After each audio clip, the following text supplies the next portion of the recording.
പാലക്കാട് കിഴക്കേപ്പറമ്പിൽ പുകപ്പുരയ്ക്ക് തീപിടിച്ചു. 3.5 ton rubber sheet കത്തിനശിച്ചു. വടക്കഞ്ചേരിയിൽ അഗ്നിരക്ഷാസേന എത്തി തീയണച്ചു.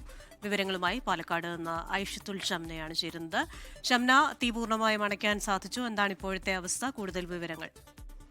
Christina, ഇന്ന് രാത്രി 8:30 കൂടിയാണ് ഈ തീ പടർന്ന് അപകടമുണ്ടാകുന്നത്. പാലക്കാട് മംഗല ഡാം കിഴക്കേ പറമ്പിലാണ് ഈ സംഭവം. കിഴക്കേ പറമ്പ് സ്വദേശിയായ ടോമിയുടെ പുകപ്പുരയ്ക്കാണ് ഈ തീ പിടിച്ചത്. ഈ പുകപ്പുരയുടെ മുകൾ ഭാഗം ഏകദേശം പൂർണ്ണമായും കത്തി നശിക്കുന്ന ഒരു നിലയിൽ തന്നെയായിരുന്നു. വലിയ തീപിടുത്തമാണ് ഉണ്ടായത്. പക്ഷെ ഇതിന്റെ കാരണം ഇതുവരെയും വ്യക്തമായിട്ടില്ല.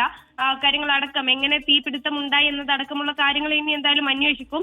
3.5 ടൺ റബ്ബർ ഷീറ്റാണ് ഈ അപകടത്തിൽ കത്തി നശിച്ചത്. വലിയ നാശനഷ്ടം തന്നെ സംഭവിച്ചിട്ടുണ്ട്. ഉടൻ തന്നെ പക്ഷേ വടക്കഞ്ചേരിയിൽ നിന്ന് അഗ്നിരക്ഷാ സേന എത്തി തീ അണച്ചു. നിലവിൽ ആർക്കും അപകടങ്ങളില്ല എന്നതാണ് ഏറ്റവും ആശ്വാസകരമായ കാര്യം. എന്നാലും 3.5 ടൺ റബ്ബർ ഷീറ്റുകൾ പൂർണ്ണമായും കത്തി നശിച്ച് വലിയ നാശനഷ്ടം ഉണ്ടായിരിക്കുകയാണ്. ക്രിസ്റ്റീന, ശരി. ഐഷത്തുൽ ഷംനയാണ് പാലക്കാട് നിന്ന് വിശദാംശങ്ങളുമായി ചേർന്നത്.